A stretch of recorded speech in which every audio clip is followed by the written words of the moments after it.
We're here at Tallahassee International today to talk about summer travel. Things are picking up, especially here in the Panhandle. In Tallahassee, we've had about 17% more passengers this year for the first half of the year as opposed to the first half of last year. So things are growing. Across the state of Florida, more than 60 million people have been screened at TSA checkpoints. People are coming to Florida.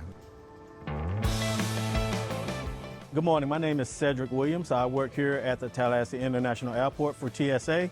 I've been with TSA for 15 years and strictly at this airport. So today I'll be going over some items, some commonly items that are voluntarily abandoned at the checkpoint. If you see these things on the table and you have them at home, please make sure that they are undersized and please make sure that they can't go once we talk about them. So I want to start off with the liquids and gels. Coming through the checkpoint, items need to be 3.4 ounces. As you can see, this is bigger than 3.4. When I say 3.4 ounces, we're talking about the travel size, everything that can fit in a quart-sized bag. Our most common item that's in the checkpoint that's voluntarily abandoned is water.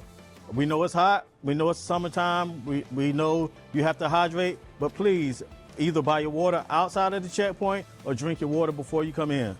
So we're going to talk about personal protection. As you see, I have a knife in my hand. Knives cannot go. They are able to go in your check bag, but they are not permitted coming through the checkpoint. We have another item as well. This is a card knife. These can't go either. Please make sure you do not bring these to the security checkpoint.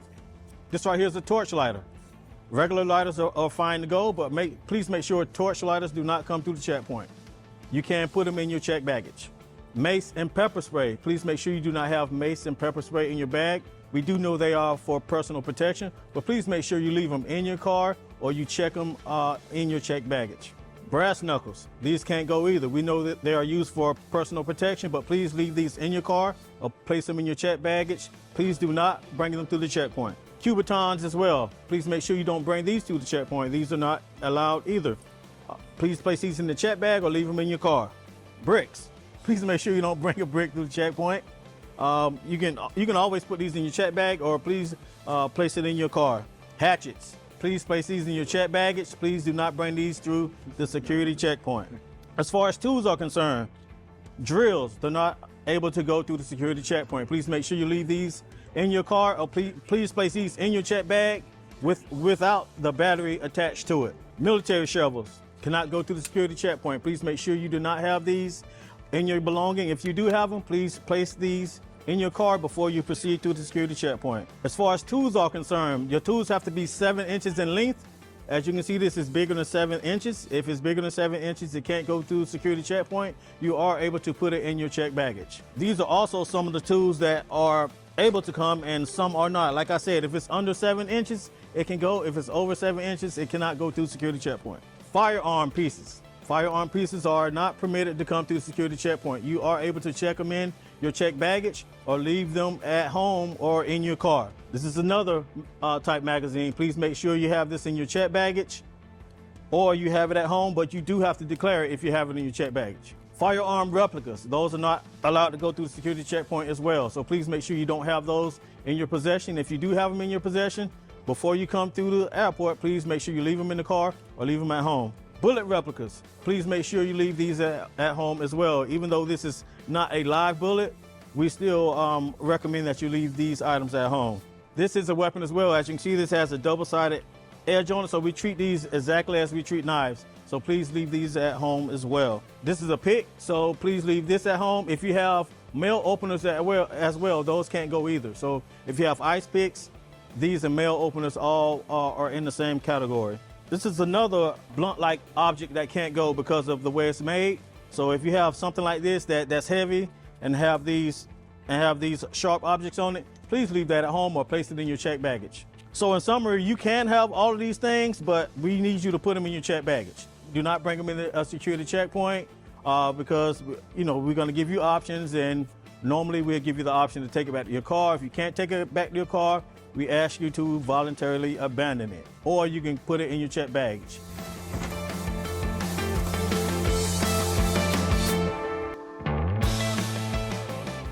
Biggest tip we can give to people is prepare. Get to the airport early and expect to see crowds. Give yourself at least 2 hours at the airport. When we say at the airport, like inside the doors. And if you're looking for parking, if you're going to take a rental car back, you want to build some additional time on top of that to give yourself time to get through that process. Also, pay attention to what you have with you. Know what's in your bag and know the rules. We have a lot of great resources out there for people. The TSA website's the best one, tsa.gov. On that website, we also have an app called My TSA. You can use our Can I Bring My tool, where you can type in different items and it'll tell you whether or not you can bring it in a carry-on bag, if it can go in a check bag, or if it's not allowed on board an aircraft at all. So great resource there as well. We're also available on social media at Instagram, on Facebook Messenger, and on Twitter. At Ask TSA. You can send us a picture of an item or send your questions in during business hours, and they'll get back to you with an answer as well. Whenever we have these prohibited items come to the checkpoint, it's going to slow things down. The one way passengers can help us get those wait times down is to make sure they don't have those oversized liquids, those knives, those self-defense items in their bags. Firearms are another issue that we're seeing at airports across the state of Florida. We've nationwide have had more than 3,500 firearms found at checkpoints, and that's up a little bit from the same time period last year. Go to the TSA website. On our page, we have a firearms and ammunition page that has a video and all the steps you need to take to travel with that firearm the right way. If you do it the wrong way, here's what happens to you. You're going to get a call from our law enforcement partners. They're going to talk to you for a few minutes, maybe longer if the firearm's not yours or it's not registered. It might be a bit of more of a conversation. You're going to get a civil penalty from TSA, and that can go upwards of $15,000. If you're a member of our TSA PreCheck program, you're going to lose your status in that for a period of 5 years. And you're going to get additional screening anytime you come to the checkpoint after that as well. And there's a potential you'll miss your flight and you'll have to rebook. It's a completely avoidable mistake. Just make sure you pay attention to what you have with you. For any passengers that need additional assistance going through security checkpoint, we don't ever want anybody to be uncomfortable about flying, especially about security. So if you have special needs or you need assistance getting through security, we have a program called TSA Cares, and we have specially trained passenger support specialists that will help you all the way through the process. They'll meet you out in front, they'll walk you through and assist you with everything you need in the checkpoint. There's a link to that off of the TSA website as well, TSA Cares. We ask 72 hours ahead of your departure that you let us know so we can schedule that support specialist for you. If you don't do that, our biggest tip is when you get to the checkpoint, let the person out front know that you need assistance. If you start the security screening process and then you say, oh, I need help, then we have to kind of go with the screening that we started. So let the person up front know that you need assistance before you start, and they'll do everything they can to accommodate you when you're going through.